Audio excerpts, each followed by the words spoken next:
Tu ferais mieux de sortir rapidement de ce fauteuil roulant, ou tu vas mourir. Derrière moi, alors que j'essaie désespérément d'arrêter le fauteuil roulant qui accélère, j'entends la voix joyeuse de Tyler. Je tire frénétiquement sur le frein du fauteuil roulant avec mes mains. C'était un homme insouciant avec l'argent, mais pourtant, nous étions censés avoir fait le serment de notre amour ce jour-là. Alors que je me débattais sur l'inarrêtable fauteuil roulant, la colère montait en moi plus que la tristesse. Dans un bruit sourd, la roue s'est prise dans quelque chose et j'ai été éjecté du fauteuil. Un grand bruit a retenti derrière moi et j'ai perdu connaissance. Le lendemain, quand je me suis réveillé, j'étais dans une chambre d'hôpital. En regardant sur le côté, j'ai vu que Tyler pleurait sur le lit voisin. Au bout d'un moment, remarquant que je le regardais, Tyler s'est mis à parler avec un sourire flatteur. De plus en plus ému, Tyler a retiré la couverture. Il y avait le corps de Tyler, avec une seule jambe attachée. Je refuse. Je refuse. Ne pensant pas que je refuserais, Tyler est abasourdi. Qui va m'aider, hein? J'ai décidé d'exprimer toutes mes pensées. Je m'appelle Amy Moore.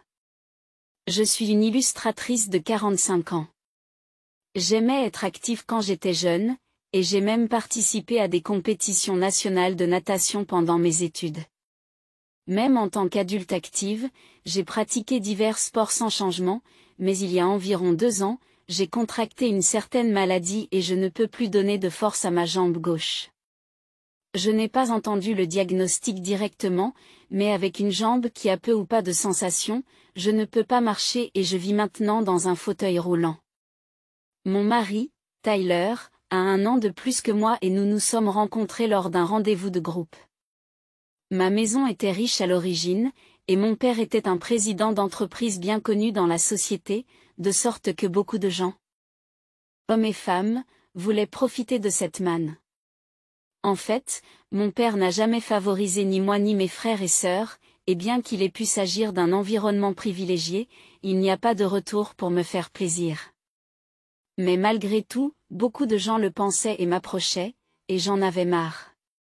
Au milieu de tout cela, seul Tyler semblait me regarder, pas l'argent, et notre relation s'est développée. Nos rendez-vous étaient des pique-niques et des escalades en montagne, et nos anniversaires se déroulaient chez l'un ou l'autre. Nous étions heureux de nourrir notre amour et, vers notre 3e année de relation, nous nous sommes mariés. Notre nouvelle maison était très proche de celle de mes beaux-parents, qui m'adoraient. Surtout mon beau-père, avec qui je partageais l'amour du sport, et nous allions souvent regarder les matchs ensemble. Nous étions mariés depuis 10 ans, nous n'avions pas eu d'enfants, mais nous vivions heureux. Cependant, dès que j'ai commencé ma vie en fauteuil roulant, l'attitude de Tyler a complètement changé.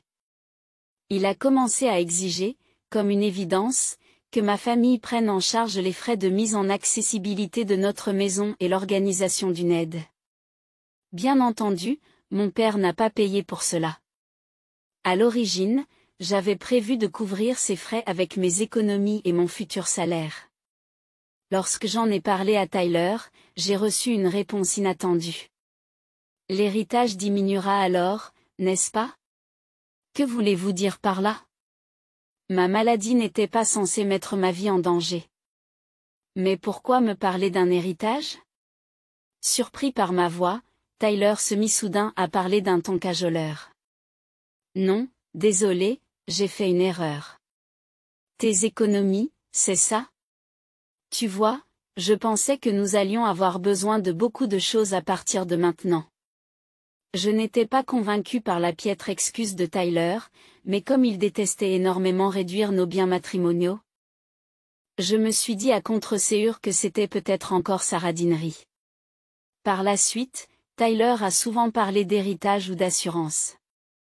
Peu à peu, il a cessé de trouver des excuses et a commencé à suggérer des choses telles que « changeons pour une assurance plus chère ». Je n'arrivais plus à comprendre Tyler. Je me suis retrouvé dans l'incapacité de comprendre Tyler. Finalement, malgré les objections de Tyler, j'ai décidé d'utiliser les économies que j'avais accumulées avant le mariage et le bonus de cette année-là pour financer les rénovations. Et j'ai décidé de faire appel à une société de services ménagers environ 3 fois par semaine. La maison étant devenue accessible, j'étais capable de faire le ménage même en fauteuil roulant, donc 3 fois par semaine suffisait. La personne responsable était une femme âgée au comportement agréable, et j'ai pris plaisir à prendre le thé avec elle pendant les pauses. Cependant, il semblait que Tyler n'aimait pas la femme en charge, et il se plaignait souvent. La façon dont elle pliait le linge était différente, l'ordre dans lequel elle rangeait la vaisselle était différent, et parfois il avait même l'impression que le goût de la nourriture était différent. Tout cela n'était que des pinaillages que l'on pourrait qualifier de recherche de défauts, et un jour, j'ai fini par exploser de colère. Pourquoi dis-tu des choses aussi grossières? Pourquoi dites-vous des choses aussi grossières? C'est vrai, n'est-ce pas? Elle reçoit de l'argent pour un travail aussi minable. Le monde est pris pour acquis. En plus, c'est bizarre de payer pour le ménage. Qu'elle le fasse gratuitement. Ce n'est pas possible. Tyler a été momentanément surpris par ma férocité, mais il s'est rapidement mis à sourire. Puis il a dit quelque chose d'incroyable. Si tu insistes. D'accord. Je déduirai de nos frais de subsistance la somme que nous lui versons. Je me suis senti étourdi par la décision incompréhensible de Tyler. Nous avons versé à la responsable environ $1000 par mois. J'avais contribué à la moitié de cette somme en ajoutant mes propres économies aux frais de subsistance. Mais maintenant, Tyler a dit qu'il allait mettre ces $1000 dans sa propre allocation au lieu de les ajouter aux frais de subsistance. Nos frais de subsistance étaient déjà très limités, alors si Tyler ne contribuait pas, je devrais combler la différence. En d'autres termes, ma propre contribution passerait de 5 cents à 1500 $, soit un triplement. Me tenant fermement la tempe, j'ai répondu, si tu déduis $1000, ta contribution aux frais de subsistance devient 5 cents $. Où pensez-vous que je vais trouver les $1000 supplémentaires? Eh bien, c'est votre caprice, alors vous devriez le payer. Vous gagnez de l'argent, n'est-ce pas? C'est incroyable. C'est vrai qu'après être tombé malade, j'avais courageusement pris mon indépendance et je réussissais. Mais mes revenus étaient à peine plus élevés que lorsque j'étais employé d'une entreprise. Si je devais déduire $1000 de plus, je ne pourrais pas économiser d'argent. Cependant, Tyler ne montre aucun signe de recul. D'accord, mais promets-moi une chose. Assure-toi d'économiser correctement ces $1000. J'ai compris. Tyler ayant accepté joyeusement, je n'ai ressenti que de l'anxiété. Et cette inquiétude s'est vite avérée fondée. Tyler a cessé de se plaindre de l'agence pour les travaux ménagers. Mais parallèlement, Tyler a cessé de faire le ménage. Et, même si nous demandons à l'agence de ménage, nous devrions faire les tâches quotidiennes. Qu'est-ce que tu racontes? Qu'est-ce que tu racontes? Nous les payons, alors laissons-les faire. Tyler a commencé à quitter la maison plus souvent. Il n'y avait pas de conversation. Et les rares fois où nous nous rencontrions, il faisait une grimace de dégoût. Le mot divorce a commencé à flotter dans mon esprit. Et, tu veux aller voir les cerisiers en fleurs au jardin botanique? Les cerisiers en fleurs? Cela faisait 2 mois que nous vivions avec un minimum de conversation. C'était le début du printemps. Soudain, Tyler a dit cela, me laissant perplexe. Souriant, Tyler a continué à parler à moi qui étais perdu. Ces derniers temps, nous n'avons fait que passer l'un devant l'autre, n'est-ce pas? J'ai pensé que j'aimerais avoir une petite discussion tout en regardant les belles fleurs. Bon, d'accord. Très bien, allons-y, s'exclame joyeusement Tyler en poussant mon fauteuil roulant. Cette conversation banale après tant de temps soulagea un peu mon cœur fatigué. Peut-être que la récente discorde était due au fait que nous n'avions pas assez parlé. C'est à ce moment-là que j'ai commencé à penser de cette façon. Tu sais, je n'ai plus d'argent. J'ai vraiment besoin de l'argent de ton assurance bientôt. Qu'est-ce qu'il y a? En même temps que la voix inaudible de Tyler, mon fauteuil roulant a été poussé vigoureusement et a commencé à dévaler la pente tout seul. Incapable de comprendre la situation, j'ai paniqué. Pourtant, j'ai désespérément tendu la main vers le frein. Tu ferais mieux de sortir rapidement de ce fauteuil roulant ou tu vas mourir. Derrière moi, alors que j'essayais désespérément d'arrêter le fauteuil roulant qui accélérait, la voix joyeuse de Tyler résonnait. Désespérément, j'ai tiré le frein du fauteuil roulant avec ma main. C'était un homme négligent avec l'argent, mais nous étions censés avoir fait un vœu d'amour ce jour-là. Tandis que je me débattais sur le fauteuil roulant incontrôlable, la colère bouillonnait en moi plus que la tristesse. Le pneu s'est accroché à quelque chose et j'ai été projeté hors du fauteuil roulant. Un grand bruit a suivi, et j'ai perdu connaissance à ce moment-là. Le lendemain, quand je me suis réveillé, j'étais dans une chambre d'hôpital. En regardant de côté, j'ai vu que Tyler pleurait sur le lit voisin. Au bout d'un moment, remarquant que je l'observais, Tyler a pris la parole avec un sourire flatteur. « Ami, tu es saine et sauve. J'en suis heureux. J'ai été renversé par une voiture là-bas et ma jambe. » De plus en plus ému, Tyler arracha sa couverture. De là est apparu le corps de Tyler, avec une seule jambe. « Tu m'aideras, n'est-ce pas? Nous sommes mari et femme, n'est-ce pas? » Je refuse. Je refuse. Il semble qu'il n'ait jamais imaginé que je refuserais. Tyler resta sans voix. Qui aurait pu penser à l'aider? Je décidai de laisser sortir tous les sentiments que j'avais retenus. Pourquoi devrais-je m'occuper de quelqu'un qui m'a poussé en bas d'une colline juste pour obtenir de l'argent de l'assurance?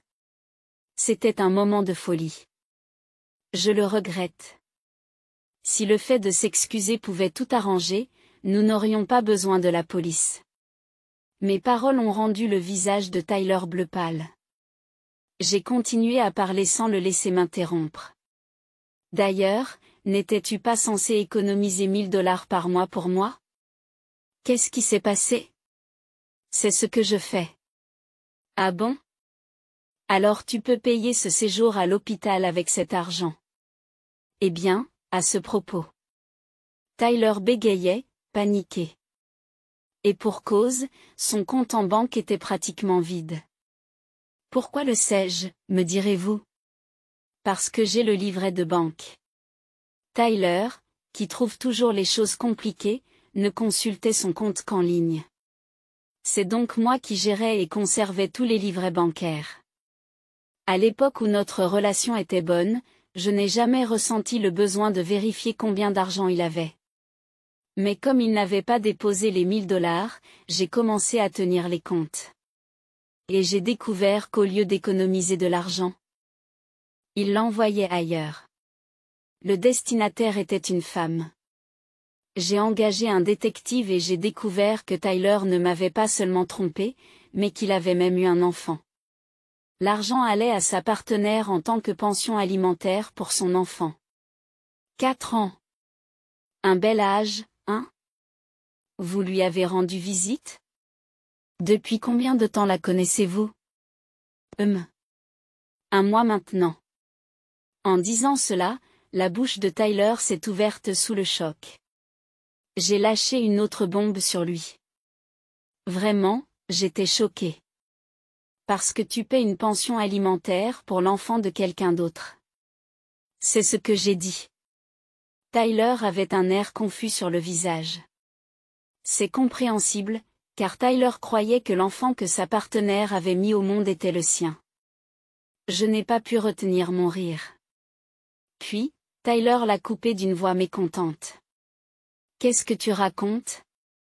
Cet enfant est vraiment le mien.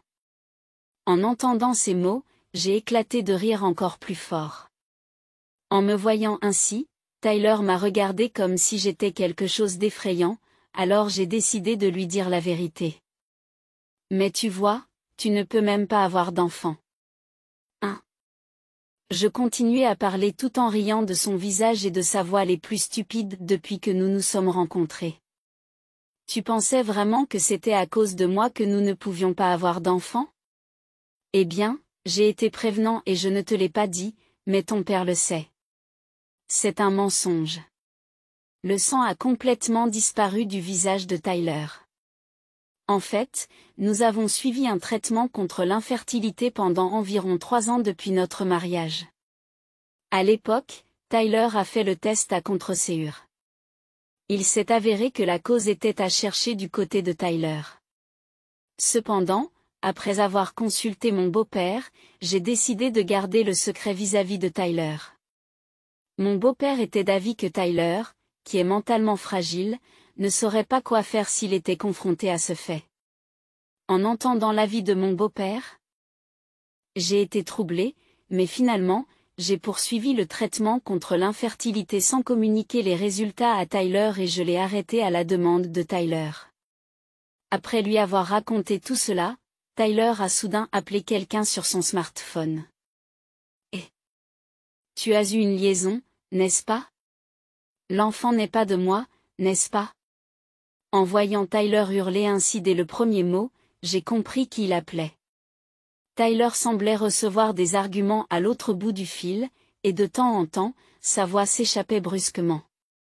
Parmi eux, j'ai éclaté de rire en entendant ces mots. Tu as aussi eu une liaison, n'est-ce pas, dit Tyler.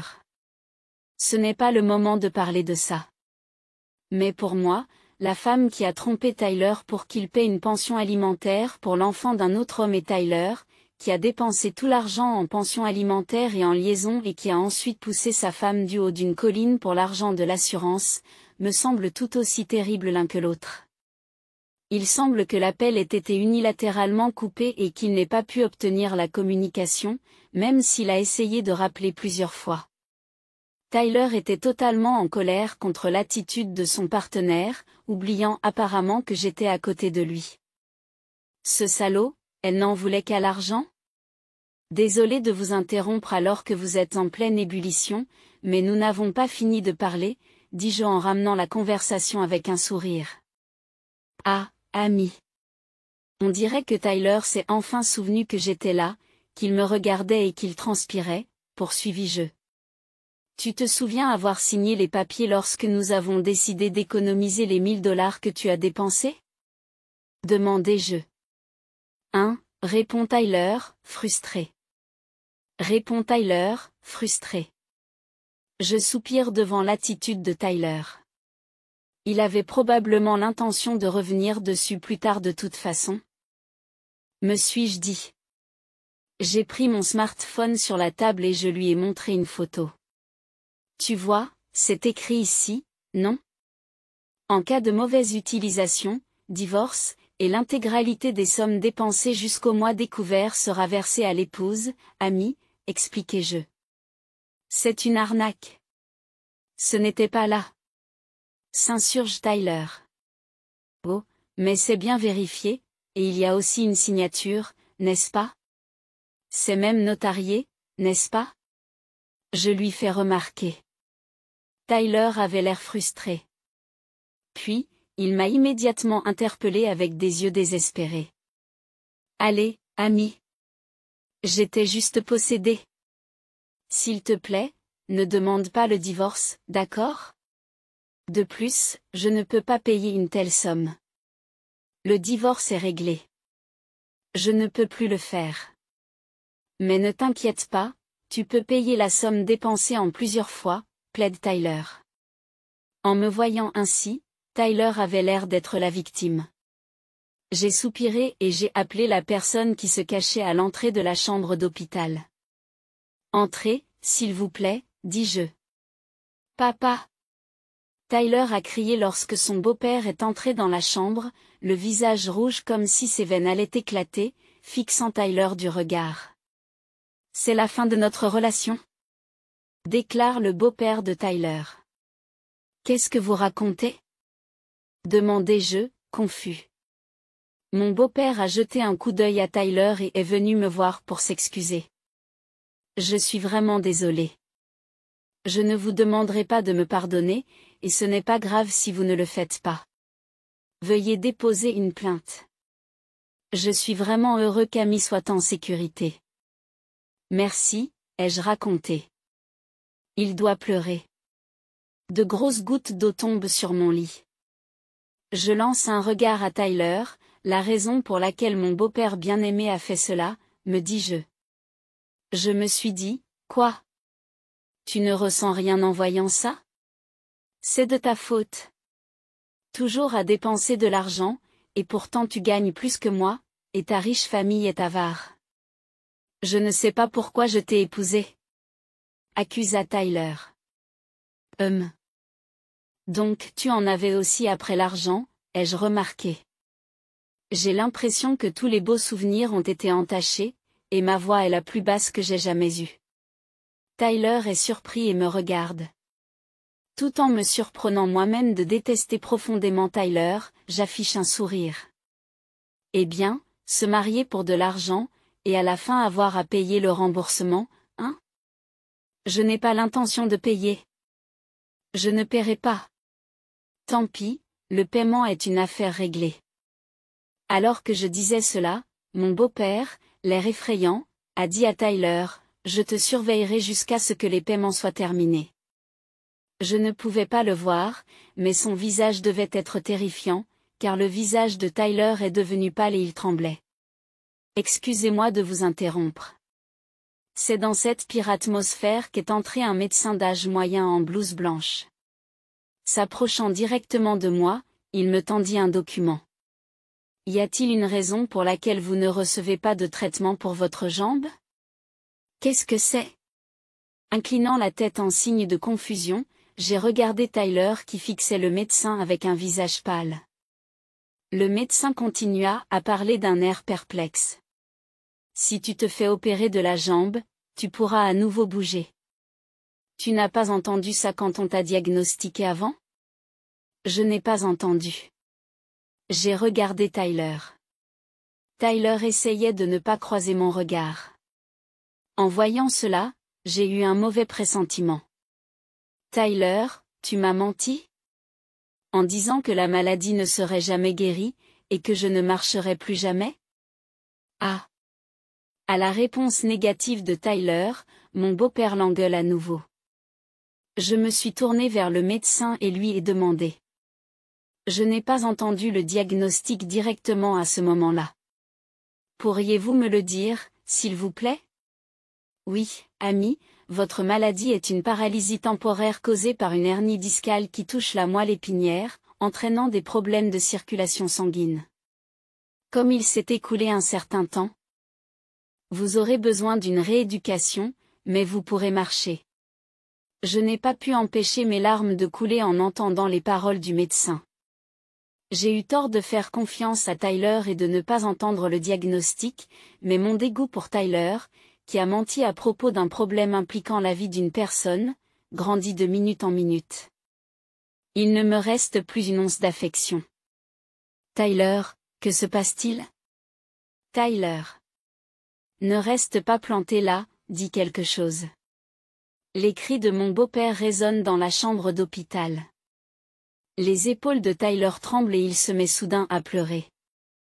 Mais si Amy est libre de parcourir le monde, je suis toujours laissé derrière. Si elle est en fauteuil roulant, elle restera toujours à la maison, et elle n'essaiera pas de s'amuser plus que moi, n'est-ce pas? Alors. Quoi? Ta jalousie égoïste m'a forcé à vivre dans un fauteuil roulant pendant 2 ans?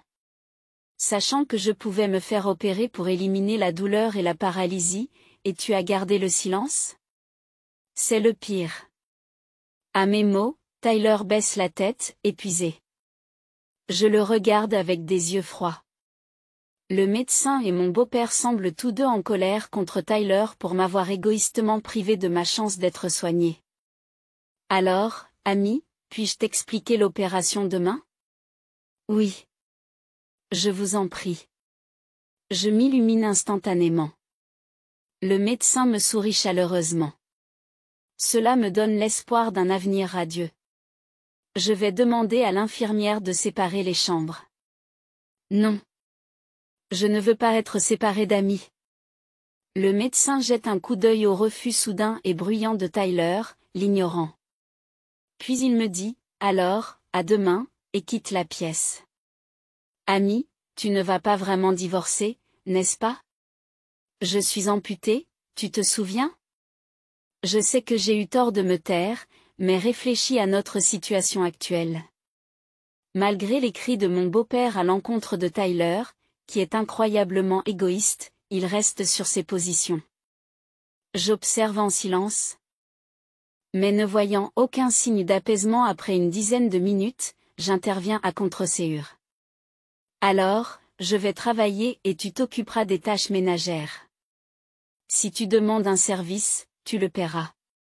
Oh, et je déduirai ce montant des frais de subsistance. 1. Je ne peux pas vivre comme ça. Qu'est-ce que tu dis? Qu'est-ce que tu dis? C'était bizarre? C'est bizarre. Sois plus gentil avec moi. Je suis en fauteuil roulant à vie. C'est ce que dit Tyler, la respiration difficile. Ce que j'avais dit était tout ce que Tyler m'avait dit, mais Tyler semblait ne pas le remarquer. Et, tu te rends compte? 1. Réaliser quoi? Ce que je viens de dire, c'est ce que tu m'as dit. Alors que je disais cela, Tyler sembla enfin s'en apercevoir, son visage pâlissant et se figeant sur place. Mon beau-père avait également oublié de crier, son visage était devenu pâle. Cela a dû être un grand choc d'apprendre que le fils qu'il avait désespérément élevé avait dit des choses aussi terribles à sa femme. Eh bien, à partir de maintenant, parlons-en par l'intermédiaire d'avocats. Et de l'indemnisation aussi. Attends, Amy. Alors que Tyler appelait mon nom, une infirmière est entrée dans la chambre. Il semblait que je changeais de chambre pour que Tyler ne puisse plus faire irruption facilement. Tyler a résisté jusqu'au bout, mais avec une seule jambe, il ne pouvait pas se lever du lit et ne pouvait que crier. Eh bien, Tyler, au revoir. Attends-moi. Le cri de Tyler étant la dernière chose que j'ai entendue, j'ai été poussé par l'infirmière et j'ai quitté la chambre. Mon beau-père a croisé mon regard et m'a fait un signe de tête, et j'ai incliné la mienne en retour. C'est la dernière fois que j'ai rencontré Tyler. Quelques mois plus tard, j'ai reçu les papiers de divorce de Tyler par l'intermédiaire de l'avocat. Et le divorce a été conclu avec succès. J'ai entendu dire que Tyler était très découragé et qu'il vivait sous la surveillance stricte de mon beau-père. Il semble qu'il ait pu conserver son emploi de bureau, mais il semble que la raison du divorce ait été divulguée d'une manière ou d'une autre, et les collègues qui s'inquiétaient de sa blessure au moment de son retour le regardent maintenant froidement. Tyler s'en est pris à lui-même, mais je l'ai entendu se lamenter, mes collègues me harcèlent. Et je n'ai pu m'empêcher de sourire amèrement, pensant qu'il n'avait pas changé du tout. En fait, je rencontre toujours mon beau-père, puis Tyler après le divorce. En partie pour vérifier la situation de Tyler, mais surtout parce que nous sommes des amis d'Obi. Au début, mon beau-père semblait s'excuser, mais depuis peu, il est redevenu comme avant. Après enquête, il s'est avéré que la partenaire de la liaison était mariée et avait été mariée au véritable père de son enfant. J'ai envoyé les preuves de la liaison et du transfert de la pension alimentaire au mari de la partenaire. Il semble qu'il ait découvert la liaison grâce aux preuves que j'ai envoyées, et une énorme dispute s'en est suivie. Il semble qu'ils aient également divorcé. Une lettre de ressentiment est parvenue au bureau de l'avocat, mais toutes ont été ignorées. Quant à moi, j'ai subi une intervention chirurgicale immédiatement après, puis j'ai passé environ 6 mois à l'hôpital pour des séances de kinésithérapie. Grâce à l'arrangement de mon beau-père, j'ai pu continuer à travailler tout en restant dans une chambre privée. Après ma sortie de l'hôpital, grâce à une rééducation continue et à des examens réguliers, je peux maintenant marcher avec une canne.